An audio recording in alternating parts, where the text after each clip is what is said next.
second reading be agreed to. I call the honourable member for Dobell. Thank you, Madam Speaker. I rise today to support the Higher Education and Research Reform Bill of 2014. This is the second time I've supported these higher education reforms. Reforms which are vital in securing Australia's competitiveness in the tertiary education sector into the future. Sadly, the Labor opposition simply don't care for or understand the significance of this reform. Their vote to defeat this legislation reinforces their desire to seek short-term political gain over long-term substantial reform benefiting all Australians. Moreover, the Labor opposition have displayed their lack of decency by running a shameful scaremongering campaign designed to discourage students seeking and achieving higher education aspirations. For this, they should be ashamed. Opposition to such significant and overdue reform should never derive from the desire to derail a government's agenda and sabotage Australia's students, economy and future. This legislation is well conceived, well-intentioned and absolutely necessary to improve the standard of Australia's higher education sector. This legislation will enhance the opportunity for students, including those from disadvantaged backgrounds and rural and regional areas, to engage in higher education. Importantly, this legislation will help secure Australia's position on the global market as internationally competitive in the provision of world-leading higher education. Put simply, this legislation represents the most significant reform to Australia's higher education sector in a generation. The bill presents major benefits for students and universities. The bill before the Parliament is a result of this government working closely with crossbench members who acknowledge the importance of this reform. The amendments within are the outcome of lengthy consultation and negotiation on the part of the Minister for Education and Training, who is steadfast in his determination to enhance our tertiary education sector and ensure accessibility for all.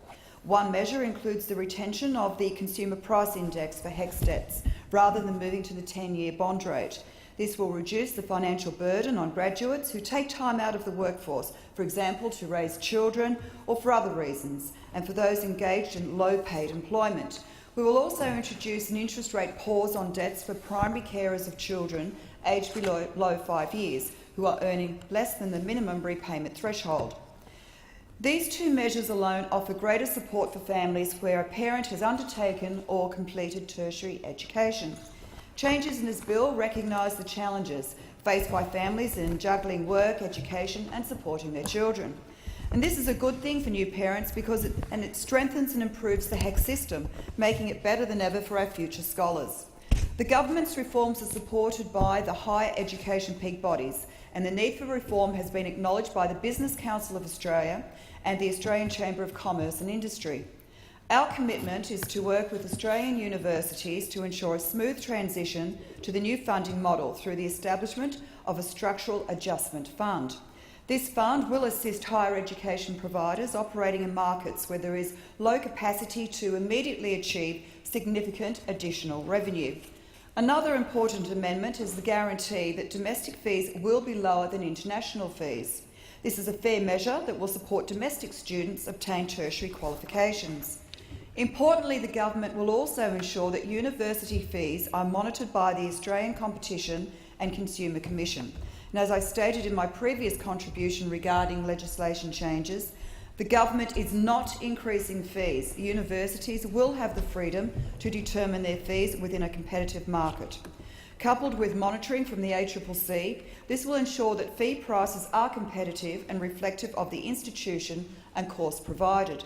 This new legislation and way forward will be looking after all Australian citizens who hold higher education aspirations. We will establish a dedicated scholarship fund for universities with high proportions of low socio-economic status students that would be funded directly by the Commonwealth. For the benefits of members opposite, I'd like to emphasise the last point. The government will establish a dedicated scholarship fund to assist low SES students access higher education. This is in addition to the existing generous Commonwealth scholarship scheme that will see thousands of students from disadvantaged backgrounds as well as rural and regional communities provided assistance to attend university. The 2011 census identified that in Dobell the average weekly family income was $1,294. By comparison, the New South Wales average is $1,477 per week. Over a year, this means the average family income in Dobell is approximately $9,500 lower per family against the state average. While a family's income is by no ways indicative of their capacity to succeed in education aspirations, it can be an influencing factor as to whether a parent or school leaver enters into tertiary education. For students in Dobell, an electorate which exhibits a higher than average youth unemployment rate, this reform will enable young school year leavers to receive the support required to study either locally or in neighbouring regions such as Sydney or Newcastle. Since my election, I've welcomed and encouraged opportunities to engage with schools in Dobell, and I've done so because I understand that education is one of the greatest gifts given to a young Australian, a gift that is essential in shaping their futures and offering hope and opportunity for life ahead. And as I've previously highlighted in my initial contribution to this bill, in Dobell only 50% of students attain a Year 12 qualification. Under the current system, students who don't achieve their high school certificate and Australian tertiary admissions rank face increased difficulty and less opportunity to attend university. With only 16% of Central Coast residents possessing a tertiary qualification, it's essential that we open the door and encourage more people to enter into the higher education arena.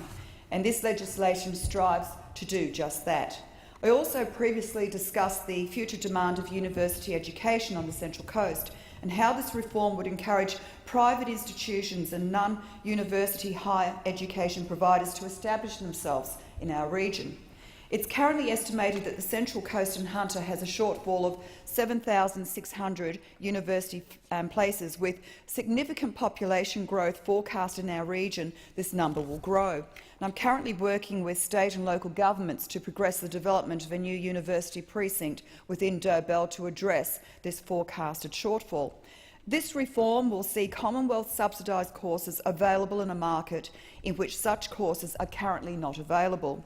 Ultimately, as a result of a new university precinct in Dobell, we could host a diverse range of institutions. We could see a university campus, private college and TAFE facilities co-located in such a precinct. For the Central Coast, this means increased access to world-class education facilities that will enhance the prosperity of our region for years to come. Madam Speaker, the Minister in his second reading speech confirmed why this legislation deserves the unanimous support of this Parliament, stating this bill represents, and I quote, "at its heart, Australia's future, economic security and opportunity for students." And this is certainly true for the Central Coast, and you must wonder and ask yourself why members opposite see fit not to support local students on the Central Coast. And members opposite have comprehensively failed to outline with any substance their opposition to this bill. What we have heard is duplicitous rhetoric from members opposite that fuels a baseless and misleading scaremongering campaign. Never before in this nation's history have members of this parliament fronted university campuses with the sole intention of discouraging engagement in higher education. And we hear from members opposite throwaway lines claiming this government has no commitment to fair go. Well, these claims must be repudiated, for this bill in truth significantly expands access to higher education by removing current limits on Commonwealth-supported sub-bachelor places. Any Australian seeking to study an accredited undergraduate qualification will be able to do so with Commonwealth support. No longer will students who seek to enrol at private universities and non-university higher education institutions, including TAFEs, be locked out of accessing HECS. Our reform will also provide unlimited support for diplomas, advanced diplomas and associate degrees, important pathways into higher education for students who may not have obtained Year 12 qualifications. This will broaden access to university courses and open the door for more skills-based courses to be undertaken with Commonwealth support. And I will vote to ensure that thousands of disadvantaged higher education students receive additional assistance to access a place at university and receive support for their living costs through the new Commonwealth Scholarship Scheme. Measures contained in this bill will see an additional 80,000 students per year receiving Commonwealth subsidies by 2018. These 80,000 students will include people from disadvantaged backgrounds, rural and regional communities, and others who require additional assistance to complete their studies. A further 80,000 students who are studying in vocational education and training will benefit through the abolition of the 20% loan fee for vet fee help. An additional 50,000 students will benefit from the abolition of the 25% loan fee for fee help. Removing these loan fees make the system fairer and will simplify and improve the consistency of loan arrangements for students and institutions. It also removes pricing inequity between public universities and other institutions, bringing particular benefit to students who choose to undertake high-level courses at institutions such as TAFEs. In total, these reforms will benefit over 200,000 students each year over the next 4 years. Due to the economic vandalism of the former Labor government, it's crucial we deliver sustainable expenditure outcomes now and into the future. This includes our higher education sector. In 1989, the Commonwealth supported just under 300,000 higher education places. By 2013, this number had almost doubled. The uncapping of Commonwealth-supported places has seen a sharp rise in student numbers. By 2017, this number is forecasted to reach 700,000. This year, the government is providing more than $5 billion in HECS loans, and this will increase to $10 billion by 2017. And we do this to support our students and to ensure that every Australian who seeks higher education has the opportunity to participate and achieve a qualification. And I would like to emphatically place on the record that HECS is here to stay. No Australian student will need to pay a cent up front. Our education system is a system that's envied by the world. It's also a system requiring ongoing support from the government. For us to do so requires implementation of a sustainable system where the costs of higher education are evenly and equitably shared between the student and the taxpayer. These reforms will establish a fair and equitable repayment scheme where students repay 50% of their costs and the taxpayer meets the remaining 50%. Currently, Australian taxpayers are paying 60% and students 40%. Research indicates that over their lifetime, graduates earn on average around 75% or $1 million more than those without a degree. As a government, we face many challenges.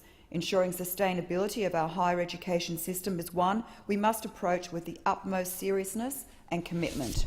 We must enact necessary reforms to ensure the long-term sustainability of our higher education system, and we are determined to do so. In spite of the baseless scaremongering campaign members opposite have embarked upon, we are determined to pass this legislation and ensure this reform succeeds. We owe it to future generations of Australians to provide a competitive and successful higher education sector. There is no doubt that the current system is outdated. Without reform, we will see Australian universities become uncompetitive against international institutions. This government proposes reform to allow our universities the flexibility to respond appropriately to challenges including student mobility, technological advancement and rapid innovation. This is in addition to the other benefits previously outlined in my contribution. Those who oppose these reforms offer no alternative plan of action.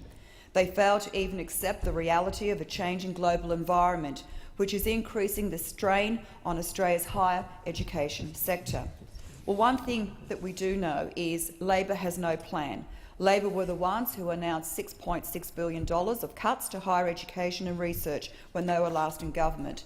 Labor were the party who left funding cliffs for research fellowships and infrastructure after the economic stimulus ran dry. Labor cannot be trusted with providing our universities with the resources they need.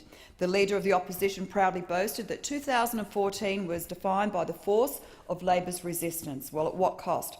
Well, shamefully, some people are willing to trade the educational future of so many Australians away for a political catchphrase. Well, I look forward to these reforms passed in Parliament, and I look forward to the benefits that will flow to students across Australia, and particularly in my region of the New South Wales Central Coast.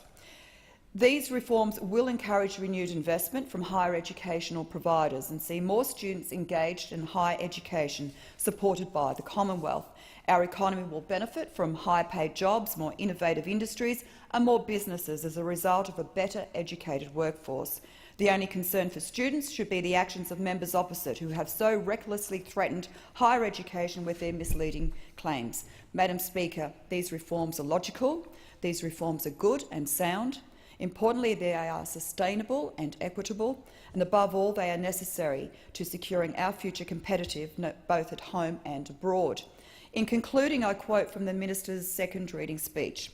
These reforms will allow our higher education to be the best in the world. It will ensure that future generations of Australians can get a world-class education to support them in the jobs of the future.